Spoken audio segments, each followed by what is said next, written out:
I've just spent a year and a half, 2 years of my life working day and night, investing my entire life savings, literally not earning a dime from this project. And this guy decides he can't handle the pressure. I turned 50, y'all, and I started a podcast. Really, age is just a number. It comes down to how we choose to live and the choices we make in our life, and those things accumulate. Don't let the programming of life keep you from doing things every single day that make you happy. When we feel good, it's easy to think good. Life is not happening to you. You are your life. You are happening to your life. Hi, and welcome to the podcast. In this episode, I am doing the second in a series on business, entrepreneurship, and the pursuit of residual and passive income. In this second installment, I am going to take you from where we left off in my career developing outpatient surgery centers to starting my own company, the rise and fall of that company, and the next company that restored my faith in entrepreneurship.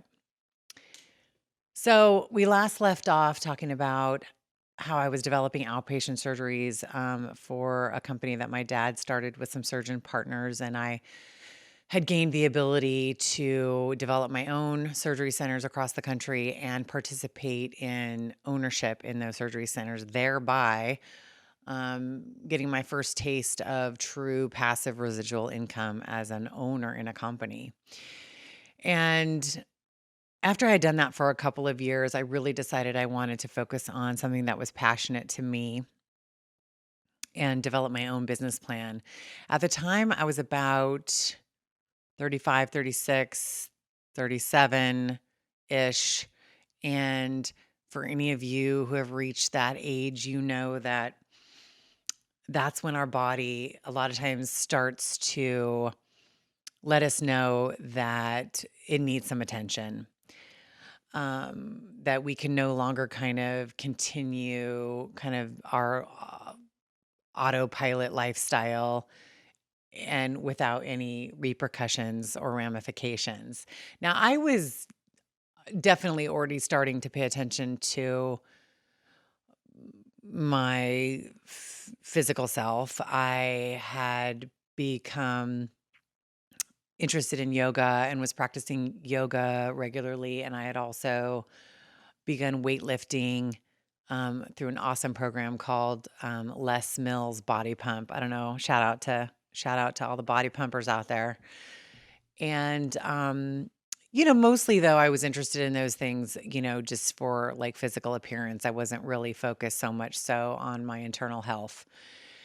And I found myself living in St. Louis, Missouri, developing outpatient surgery centers, working so hard, 60, 70, 80 hours a week with a full-time job, and also as an entrepreneur developing my own surgery centers.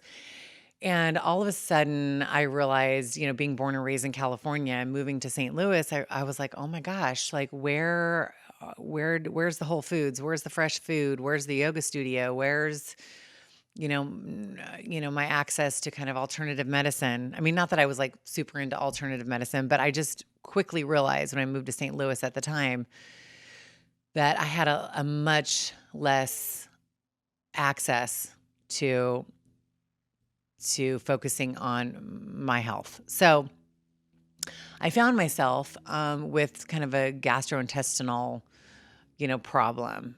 So much so that I sought out to a doctor, which I never went to the doctor. But I did. I went and saw a GI specialist, and I said, I'm just, my digestive system is way out of whack. I've got these symptoms and I'm really concerned.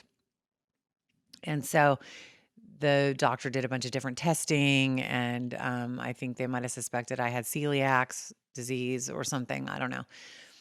And did all this testing and came back, and the doctor said, no, we nothing came up on the test. You're fine. Not really sure what's going on. And I said, I'm really not fine.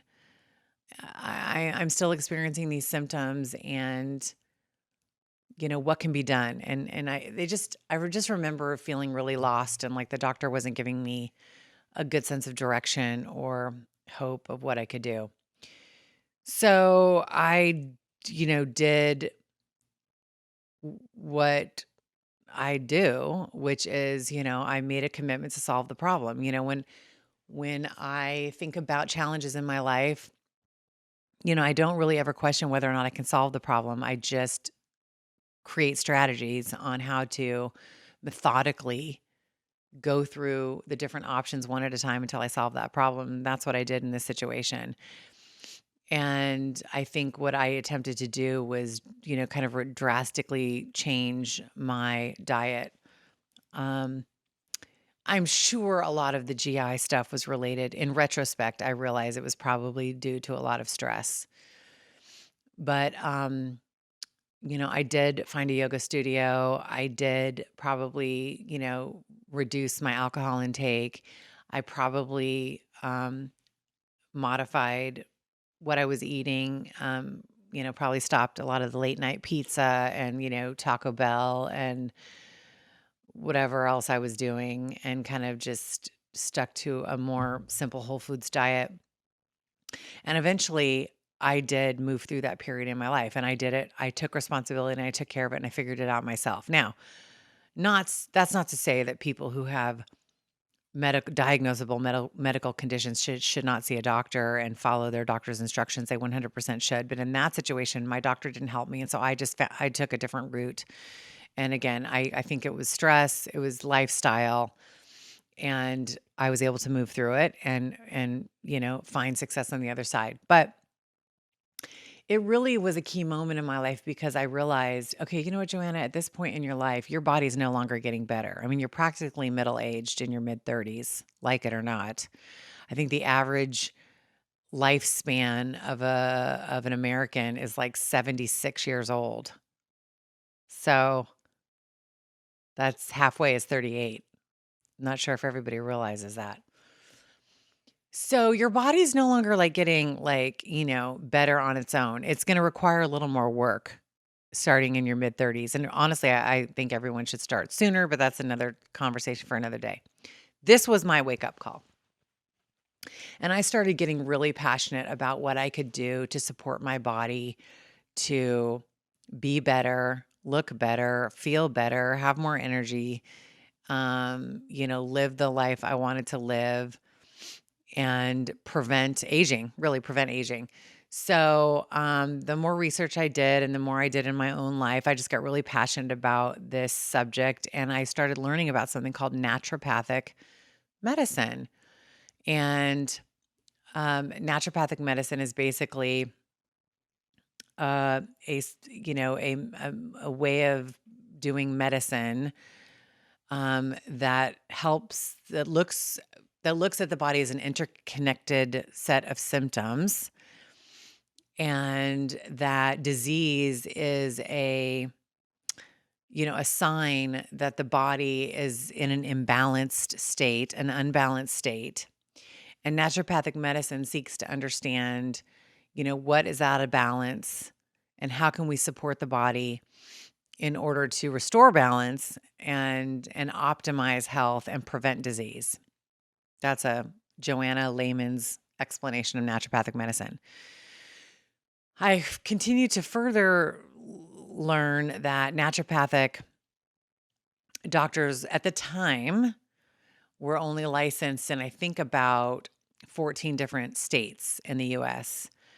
And that California, of course, was one. And, that's where I grew up. So I was kind of more familiar with this type of alternative, holistic, integrative naturopathic medicine. But again, now I'm in St. Louis. I'm realizing there's a great need for integrative, holistic, alternative healthcare, especially in middle America. When you grow up on the East Coast, or I'm sorry, on either of coasts, on New York or California, you just assume the whole rest of the world is like you. That everybody's running around doing yoga and has access to, you know, shamans or whatever, and they don't. Like, people don't even have access to like produce. in a lot of, states, fresh produce or yeah. So it's just unbelievable.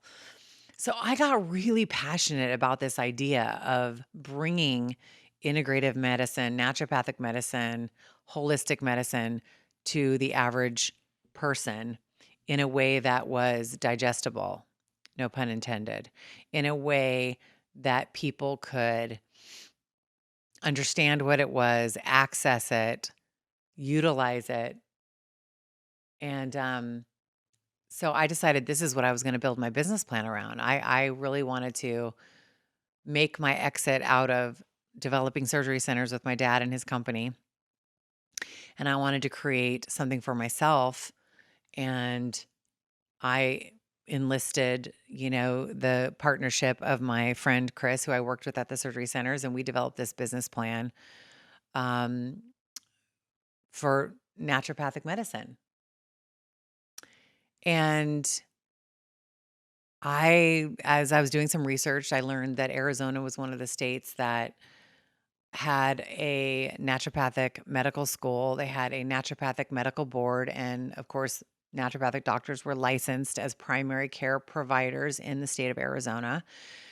And I really didn't want to go back to California, but I wanted to be in the sun and I wanted to be, where this type of medicine was more widely accepted. So I decided that the business would be in Arizona.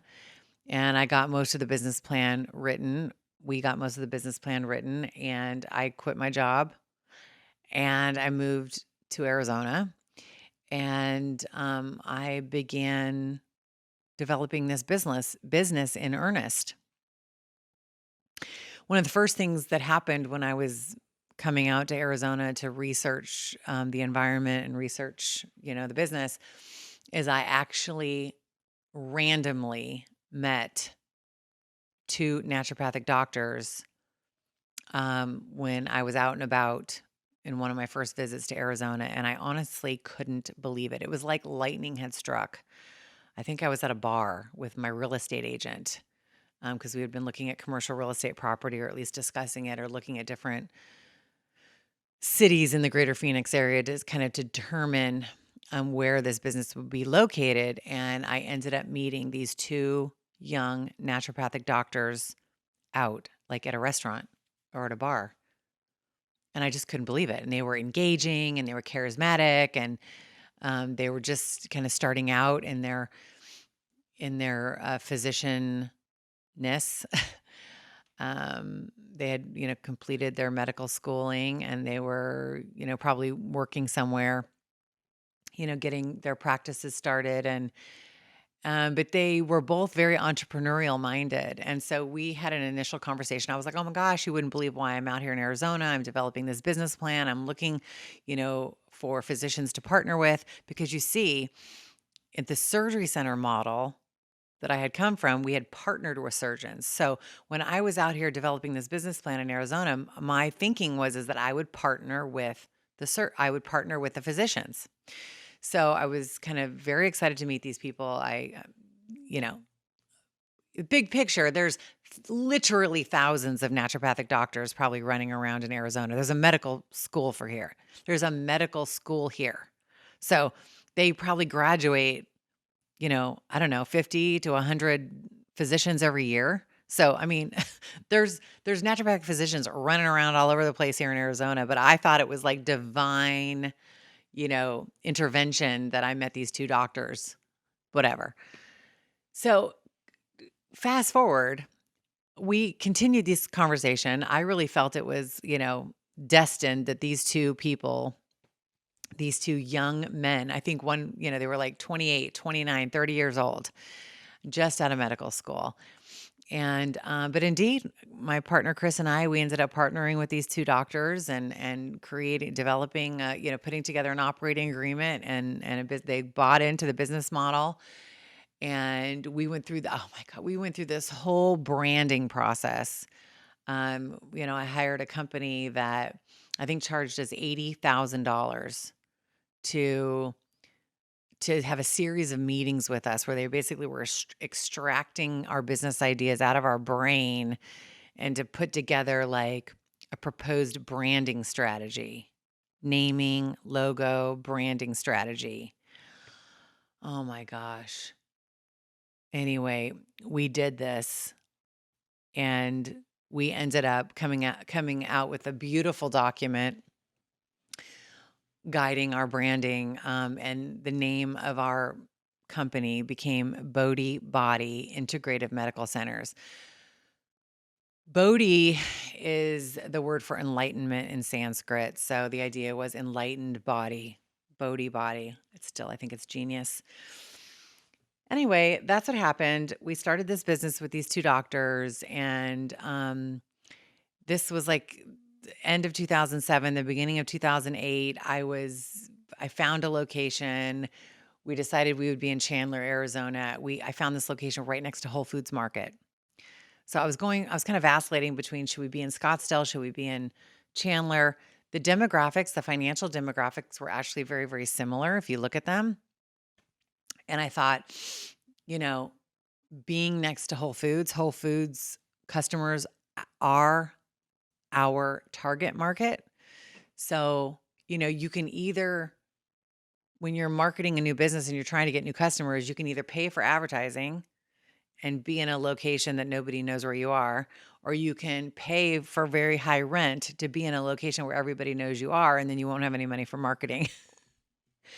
So you kind of have to make one of those decisions. And we decided, because we were a new brand, a new business, a new concept, we would go next to Whole Foods. And that's what we did. And, again, I was trying to bring all the experience I had from the surgery center. So when we went to negotiate the lease, I really wanted to avoid signing personal guarantees. So if you've ever leased a commercial real estate building for a business, you will know that the landlords are going to ask that you sign a personal guarantee. So maybe your business, Joe's Hardware, is going to lease the space for the hardware store, but they're going to require Joe to sign a personal guarantee that you will personally pay for it, which basically means they can come after you if the business closes.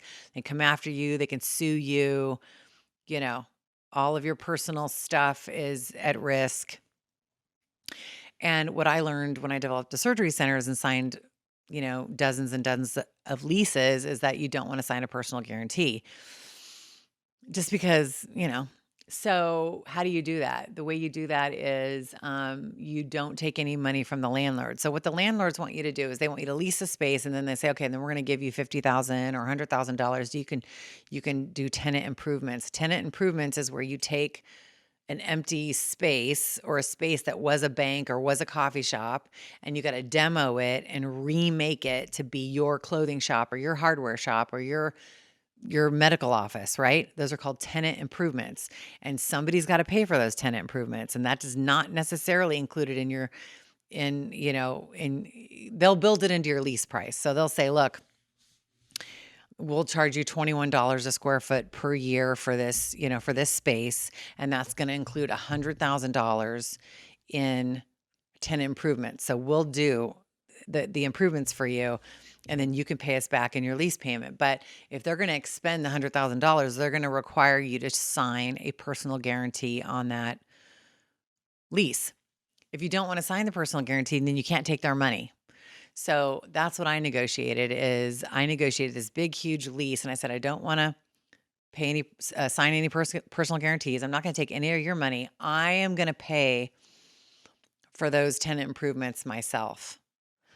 I was so convinced that that was the way to do it, just because that's the way we had done it in the surgery centers, that I was going to take my own money and do all this construction and invest all that money and infrastructure into somebody else's building.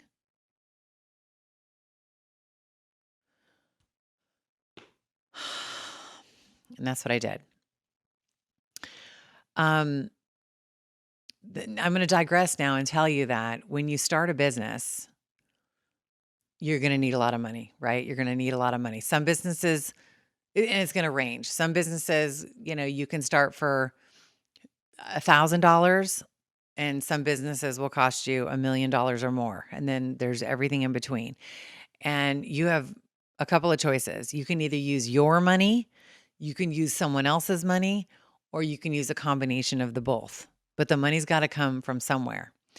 And in this particular case, and then what I would say is no matter whose money you use, you should make sure that you use somebody's money that they can afford to lose, including your own. So if you cannot afford to lose the money that you are investing in your business, if you can't afford to lose it, then don't use your money. Don't do it. If you can't afford to lose your own money in this business, then what you need to do is you need to go out and convince somebody else that your business plan is good enough so that they will loan you the money. So a bank or an investor or a friend or a family member that has some money to lose, meaning if they lose that money, it will not hurt them, it will not affect them, they will still be able to live their normal life. A friend, a family, an investor, or a bank, use their money if you don't have your own money. Use their money. And I love this because you're going to have to convince those people that your business is a good idea, which means you're going to have to write a really good business plan. You're going to have to research all of the if, ands, thens, and what ifs. You're going to have to, show that you've thought about, contingency plan and plan B, and, you've addressed competition and new customer acquisition and marketing and market forces and timeliness and a need in the marketplace, all of these things. And so if you can convince a bank, an investor, a friend, or a family that your business plan is solid and enough that they'll loan you the money, then that's really a good sign. In this particular case of Bodhi Body, I did the combination. So I did have saved some money. I had saved some money. I did have saved some money. I don't know if I've told you before, but I went to public school my whole life, California public school. I had saved money and I had money saved and I invested all of that. And then I needed more money. And so my business partner, she invested money. And then I convinced my dad that the business plan was amazing and he invested in my business. And then there was a couple of other investors that invested some money as well. The bulk of the investment was myself, my dad, and my business partner. And yes, could we all afford to lose it? Yes. So at least we did that. At least the money came from people and entities that could afford to lose it. But lose it we did. Spoiler alert. So back to the story of Bodhi Body. I wrote a business plan. We got our investors. I found these 2 doctors. I found the location. I signed a lease. I spent a bunch of money on the tenant improvements. Oh my gosh, I hired an architect. And then I can't even tell you. I don't even want to tell you how much money we spent on these tenant improvements. But it was because it's embarrassing to tell you how much we spent. But let me just tell you, we won awards for the design of this place. It looked like a spa. It was so beautiful. I'm going to try to find some pictures so we can put on the YouTube so you can see how beautiful this place was. And I hired a business administrator. Shout out to Carla. And we, bought equipment and it was just so exciting. Let me just tell you what we did at Bodhi Body. We had, I think it was 10,000 square feet of amazingness. First of all, we had about 1,000 square foot nutritional IV treatment room. It was probably bigger than that. And we had 10 chairs where people could come in and get, anything from a Myers cocktail nutritional IV to chelation therapy, which would remove, heavy metal toxins out of people's body.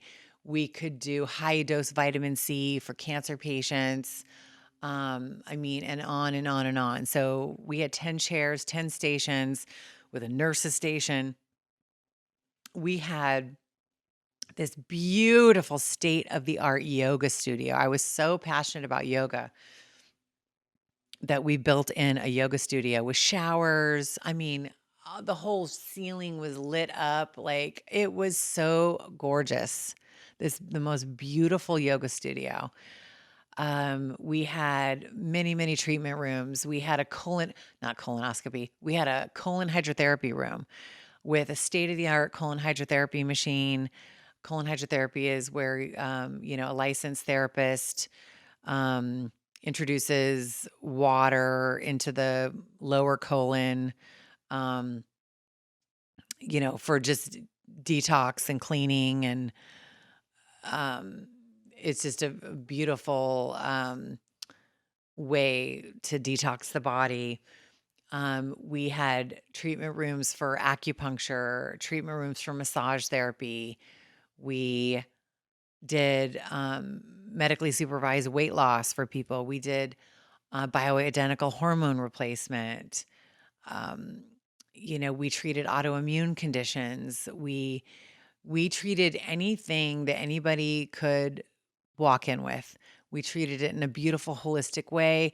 We did incredible lab testing right on site. Well, we didn't do the testing on site. We did all the lab draws right on site and, got the lab results. So we did nutritional deficiency testing. We did heavy metal testing. We did food allergy testing. All the regular blood panels, lipid panels. Anything that you can imagine testing, hormone testing.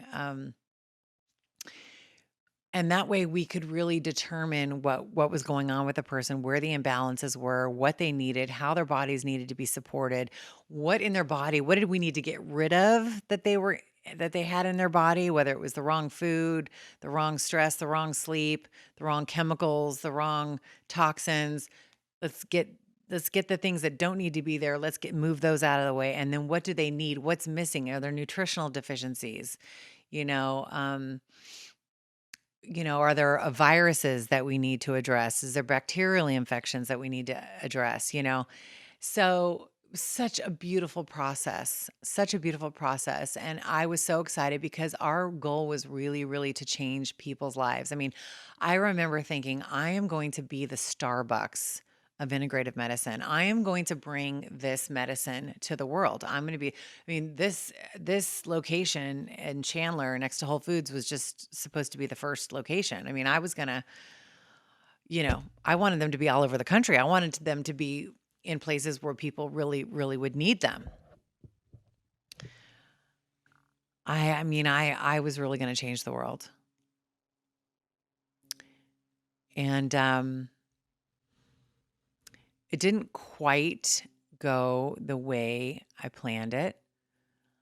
I believe in the middle or right after I was negotiating the lease or signed our facility lease, it was the stock market crash of 2008, and the world went to shit.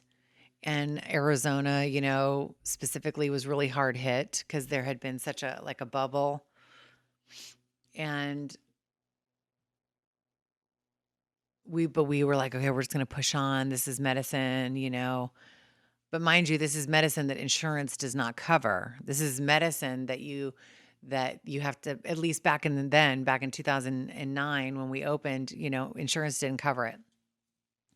So what happened? So the stock market crashed. We were in a recession. People were losing their homes. Um, we opened in, I think, the late summer of 2009, and by the time we opened, I had already fired one of my original doctors because he was a complete wackadoodle. Complete wackadoodle. Like, I don't remember specifically, but he was like borderline personality disorder, like very, very disruptive, argumentative. It was just, and I had to fire him. It was horrible. Like, you have a business partner that's invested in your business. He's your key physician, and you find out he's a wackadoodle, and you've got to fire him before you even open. So then I'm left with this other young, like 28-year-old, and then I'm having to find another naturopathic doctor. So we open, and by Christmas, Okay, by Christmas break, the the second original doctor quit. He quit. He quit. Like, mind you, I've just spent a year and a half, 2 years of my life working day and night, investing my entire life savings, literally not earning a dime from this project, not one penny. And, investing my whole life into this project. And this guy decides he can't handle the pressure. It's too much. It's too much. He can't handle the pressure. I can't do it anymore, he says. I can't do it anymore. And I remember sitting across from I think he sent me an email, and then we met later. He sent me an email while I was, like, in Mexico for a few days that he was quitting. I was like, "What? What? This is my partner, my lead physician, the guy who's helped me write the entire business plan, decides it's too much for him." Okay, so here's, like, lesson number I don't know if this is lesson number 4 or 5 that I'm trying to impart on you right now, but if you're an entrepreneur, you don't get to quit. You don't get to quit when it gets uncomfortable or challenging or when you haven't slept or when you have so much pressure or when you are frustrated or when you're worried or when you're scared. You can't quit. This is your business. I couldn't believe it. He was leaving me. I was like, "Oh my God." So again, as the business owner, what do you have to do? I mean, you have to you have to replace them. You have to find another doctor. So this turned into like a revolving door of naturopathic doctors recruiting and training and assessing and new doctors. This is not even counting the crazy marketing person I hired who was losing her mind on staff, and then my yoga program director who it was it was a circus. I'm just going to tell you it was a circus. Like I was so in over my head. I was so in over my head that I could not even grab any air, and all I could do, I mean, all the money was like gone. You're just trying to stay afloat. You know what I mean? You're begging the landlord. Oh, then you're going back to the landlord, try to renegotiate your lease because the stock market crashed, people losing their homes, we're in a recession, and I signed a lease when the market was high, and now the world, it's the apocalypse practically. And so then you're negotiating with the landlord and seeing, hey, can I have a few months where I pay partial or lower, let's renegotiate. And then you're just so I mean, your whole life, my whole life, I would say your whole life, it was my whole life. My whole life is hiring and training doctors, you know, managing yoga directors, business administrators, marketing coordinators, renegotiating and negotiating with landlords about all the money you owe them, the thousands and thousands of dollars you owe them, trying to figure out how to encourage the general public to come and utilize your services. You're desperately just trying to figure out how to get people to call you, how to get people to walk in the door. You know, I had this idealistic idea of how starting my own business would work, right? You have this beautiful, I'm going to change humanity. I'm going to change healthcare. I'm going to save people's lives. I'm going to change the world.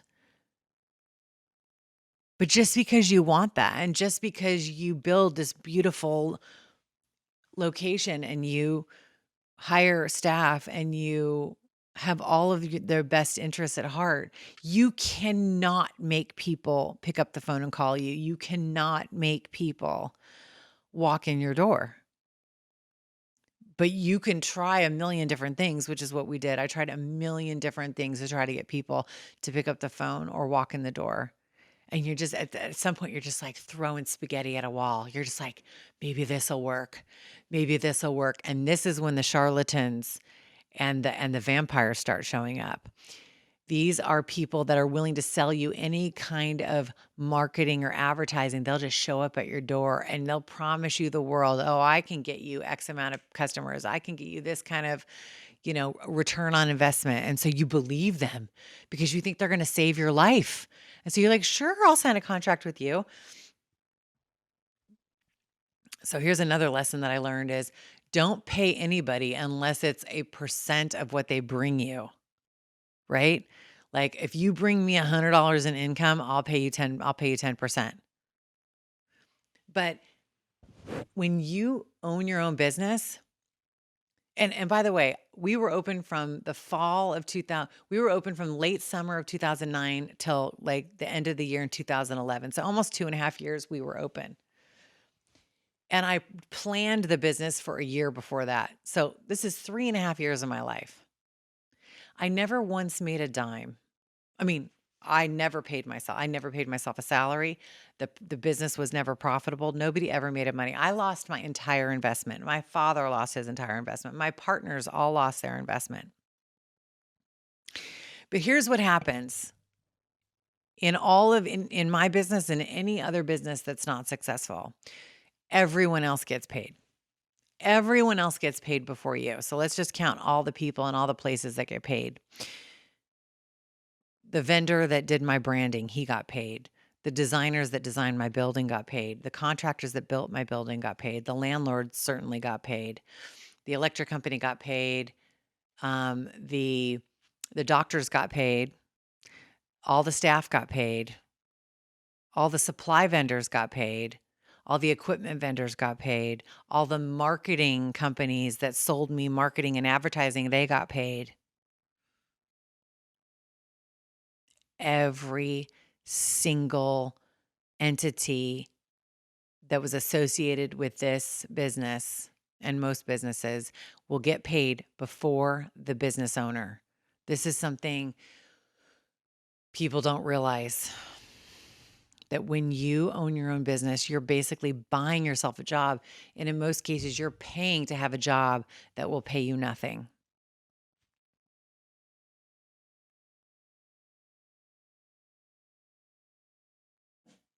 It was a humbling, demoralizing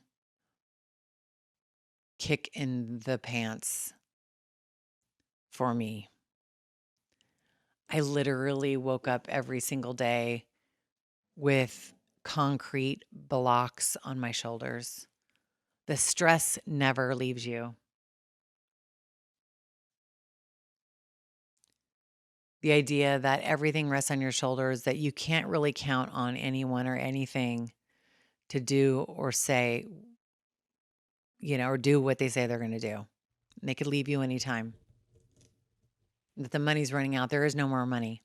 You're literally starting to write checks, personal checks to the landlord to cover your rent because there's no more money in the bank account, in the business bank account.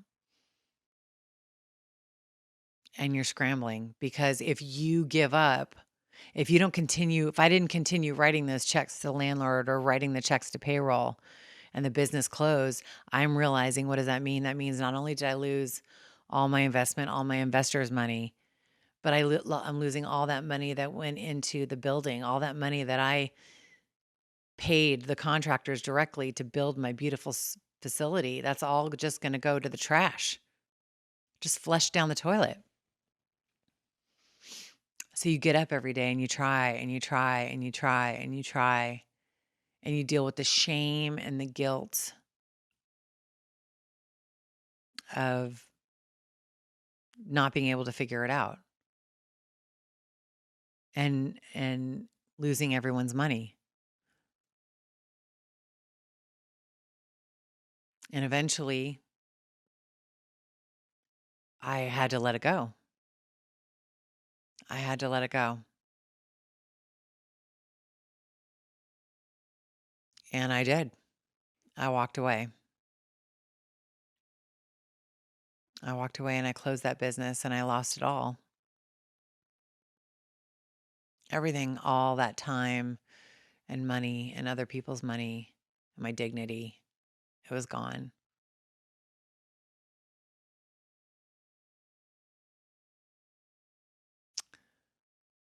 But I'll tell you what, there are so many lessons that I learned, and I will never forget those lessons. And I really make an effort to not ever repeat those mistakes. And, I'll be honest, I went on to, open probably 10 more businesses over the next 10 years. And most of them failed too. But they fail less, you lose less, you learn more, and eventually you hit it. You hit one or two or three that work because you've learned what are the things that continue to not work? What are the things that are working? And then you start to zero in as you evaluate business plans and business models.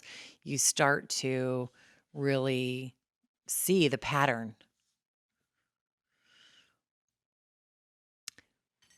And I will, in another episode, I'm going to go into some of these other businesses and how we structured them and what worked and what didn't work. I'm going to do that in another episode. But um, in the last section of today's episode, I do want to talk about another very transformational experience that happened that showed me really the opposite experience of what I just described with Bodhi Body. And that's the story of my relationship with a company called Melaleuca, the wellness company. So while I was, you know, managing and owning and operating the Bodhi Body Integrative Medical Centers, one of the things I was doing, I was working out at a CrossFit gym, and I met a woman named Myrna, and we got to kind of become acquaintances. We were workout buddies, and she invited me to coffee, and we got to know each other a little bit. And she would come to some of the events at Bodhi Body, and she was a great supporter, very, very enthusiastic, emotional supporter. Um, and I really, grew to like and admire her. She was very successful entrepreneur. She seemed to have like she had a great life. She definitely did not seem stressed out. She seemed really happy and wealthy and fun. And I was like, okay, I'm attracted to this. I'm really excited about this. And eventually, she told me what she did. And what she did was she did marketing and advertising for Melaleuca, the wellness company, which I had never heard of. When we went and had coffee, and she shared with me what Melaleuca does. And in a nutshell, Melaleuca is the manufacturer of over 400 kind of consumable, high use consumable items that people use every day. So think things for your laundry, cleaning your house, vitamins, supplements, hair care, skin care, body care, um, etc. The things we use in our house. Melaleuca manufactures these things, and Melaleuca has a commitment to being a sustainable, eco-friendly, no harmful chemicals, caring about the environment, etc., etc. Great.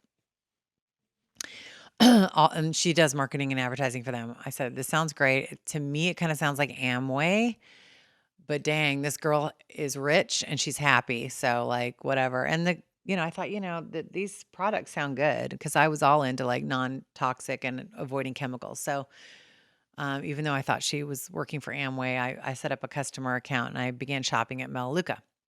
And that's it. That's just where I got my cleaning products and my toothpaste and my bar of soap and my deodorant. You know what I mean? I hate shopping. So this was great. I just do online shopping, go to their website, and it was delivered to my door. Simple. Fast forward to I'm closing my business. I'm, spending a little more time with Myrna, and at this point we're in a networking group together. She's there for Melaleuca, I'm there for Bodhi Body, and then ultimately I share with her that I'm going to probably have to close Bodhi Body. And she's seen me struggle. She knows what's going on. And she said, you've been a customer now of Melaleuca for a couple years, and I know you love their products, but we've never really had a real discussion to look at the business model. And so she invited me to go to a business luncheon to just hear about the business model of Melaleuca. And and I did. I said, sure, why not? What did I have to lose? So at the time, they were doing these weekly luncheons at this Mexican restaurant. I forget what it's called. It was at this Mexican restaurant in Scottsdale. So I went there for lunch, and I heard her and her husband share this business model of Melaleuca. And they just talked about, the high reorder rate, the low prices, the high quality, the track record of the company. Tell you what else. Oh, the low investment, competitive prices, high reorder rate, the membership model, consumable products, financially sound, and a company track record. So they told me all of these things, and I'm sitting there listening to this business model, and how people can partner with the company in order to generate residual passive income. And I think my mouth was just like, I was like jaw dropping when I was listening to this. And it was actually a very emotional experience for me. I was kind of stunned into silence. I think I was crying because, just to remind you, I had just spent the previous 2.5 years working my ass to the bone for $0. I lost my entire life savings. I had been beaten down by employees and partners and landlords and the recession. And I was carrying around, cement blocks on my shoulders every day. And she was showing me this business model that, where there was no investment, there was no employees, there was no landlord, there was no, um, there was no really risk. I think that's what I saw, is no risk, only an upside. Because, you know, I think in any business, when you develop as many businesses as I have, every business is hard work. Y- Every single business is going to be hard work. But if you can do it without a large financial investment, or without the risk of losing something, then you're ahead of the game. Anyway, so I decided I would partner with Melaleuca, and for the next like 8 years, 9 years, no, I would say 8 years, I did build a Melaleuca business. And I was able to create long-term residual passive income through that company that I still receive every single month to this day. Um, and for me, it was like this aha moment, because I had just had this really, horrible experience with the Bodhi body. And then I had this opposite experience with Melaleuca. And I was able to also help other people with Melaleuca, because I thought, gosh, I had the privilege of having this money that I was able to lose. And I had the privilege of already having residual income from my surgery center days in order to take 2.5 years and work for free, right? And go through that whole experience. I had the privilege to do all of that. How can the average person, really become an entrepreneur when they can't take 2.5 years off of getting a salary, or they can't invest, their life savings? They can't lose their life savings into a business. They can't do that. And what I saw with Melaleuca is that anybody could be an entrepreneur. Anybody can create long-term residual passive income. If they participate in the Melaleuca business model. So the other thing I did when I was working with Melaleuca is I do still feel so strongly about their business principles and the way that they set up their business model. It's like a win-win-win. And that's always what you want to look for in a business model. Does everybody in this scenario win? Or is it only one-sided or two-sided? Does only one side win or two out of the three sides win? Or is it a win, win, win? Because only when everyone is aligned to win can it truly be successful. That is my opinion. And that's how it worked with the surgery centers, and that's how it works with Melaleuca. But I have really found that the guiding business principles of the Melaleuca business plan, I use those in my life to evaluate business models. And I assess them for risk. I use them to assess viability, and potential, success based on these principles. I even created um, a business plan risk assessment questionnaire that I would allow people to kind of go, if they had a business idea, they could go through this questionnaire and it would assess risk for them in that business. Um, some of these things, for example, where's my, how I printed it out? Things like, is there a existing market for your business? Are you starting a business based on something that a product or service is already out there, or is it a brand new product or service that nobody's doing yet, right? And then if it's something that already exists, like if you're coming up with a new coffee shop or you're coming up with a new clothing store, you have to say to yourself, well, so how am I going to differentiate myself? Am I doing it better? Am I doing it cheaper? Am I doing it more convenient? Um, you know, am I creating a new brand or am I working with an existing brand? And really the way that would happen in like real life would be, am I starting Joanna's coffee shop or am I gonna license a Starbucks coffee? Right? So am I starting my own brand, Joanna, or am I gonna license or franchise with an existing brand? Right? That's going to impact your risk. If it's a new company, there is no track record. If you're with an existing company, there is a track record. And what is it? Is it a good track record? Who's the management of that company? Who's your ideal, customer? Is there, 10 people in the world that want your product or service, or is there a million people that want your product or service?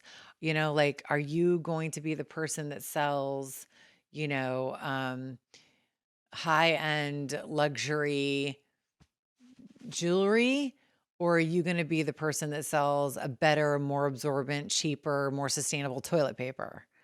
Like, how many people are going to buy high-end jewelry and how many people are going to buy toilet paper and how often are they going to buy it? That's the other thing is what you sell, whether it's a product or a service, do people need to buy it once or are they going to buy it again and again and again? And how many times are they going to buy it? Am I going to sell candles?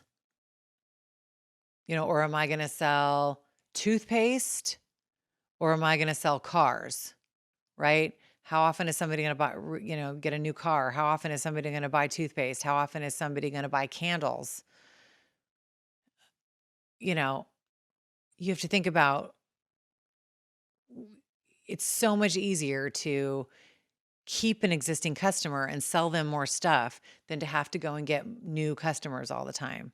One of the most expensive costs in a new business or an ongoing business is the money to market to find new customers. It's much less expensive to keep an existing customer and sell them more stuff. One of the most important things I've learned is financial investment. As I talked about earlier, you got to get the money from somewhere. Either you're going to take your own money, you're going to find somebody else to give you money, or there's a combination of the two. Don't ever use your own money. I mean, unless you really have a lot of money and you've got some money to lose and you're really willing to lose it, don't use your own money. Use somebody else's money, whether that's an SBA loan, Small Business Association loan, whether it's a traditional bank loan, whether it's a loan from an investor, whether it's loan from a family member or a friend. Use other people's money and make sure that those people or entities can afford to lose the money. Don't take it from a friend if they're, taking out their last $10,000 out of their savings account to invest in your business. That's not a good idea. But if you've got a wealthy friend who has $1 million and they're going to loan you $10,000, that's fine. Because if you can't pay them back, it's not going to affect them, right? But people with money, whether it's a SBA loan, Small Business Association, or a bank or an investor, they're going to need to read your business plan. You're going to need to convince them of why your business is viable. And if you can convince them, they're going to loan you the money. And if you can't convince them, they won't. So it's really a good litmus test, as to whether or not um, your business is viable if you can have somebody else invest the money as opposed to you.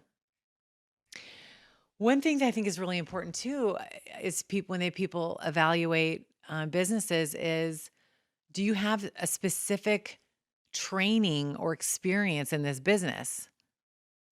If you look at the Bodhi Body Integrative Medical Centers that I started, did I have any specific experience or training in naturopathic medical centers? No. I wasn't a doctor. I wasn't a nurse. I never learned, the only thing I learned about, naturopathic medicine was what I learned on the internet. And I did yoga. I mean, that was my experience. But I thought because I had spent the last 7 years developing surgery centers that I could transfer that skill to a naturopathic medical clinic. It's completely different. It's completely different. And so I had to rely on the expertise of my physician partners who, as you recall, quit as soon as it got complicated or challenging.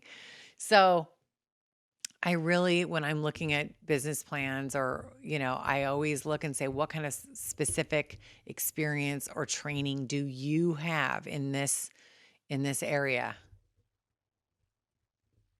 Does it mean you can't be successful if you don't have specific training or experience or education? No. But it just means it's way more risky and the likelihood of success is lower. So consider doing something that not only you're passionate about, but that you have training, experience, or education with. Let's talk about employees. You heard my experience with Bodhi Body and managing employees. It's a circus. It's literally managing a circus. So if you can create a business where you do not have to have employees, you're going to be winning. Because if you have employees, they're going to be, you are at their whim. If they get sick, if their child gets sick, if they get irritated with you, if they're hungover, if they get overwhelmed, if they move, anything that happens to them is going to affect your business because they won't show up, they'll quit, they'll sabotage. I mean, I'm not saying all employees are like this, but as a business owner where you're investing your time and money into a business and other people's money in a business, you have to anticipate, you have to understand what you don't have control over. And you do not have control over employees. Yes, you can fire people and they can quit and you can replace them, but the training time and the replacement time, the recruitment time time is money and energy out of your brain. So if you can think of a business plan that doesn't have, or you don't require employees, at least at the beginning, that's really important. The other thing that I think is critical is some idea of a membership model. So with Bodhi Body, we originally did not have a membership model, right? People will come in and they needed treatment. We treated them and then it was done. But I don't know, about a year into it, or let's say a year into it, I did come up with a plan that was a monthly healthcare plan called the True Health Plan. I thought this is one of my most genius things I've ever came up with.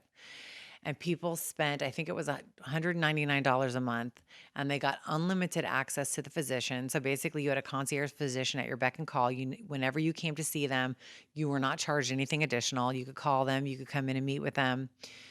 And then you got 2 services per month and unlimited yoga. Oh my God. So crazy. So you could come in and get a massage and a nutritional IV. And all of that plus yoga was $200 a month. I think, or maybe we charge an extra like $30 a month for yoga. I don't remember, but let's just call it, what it is.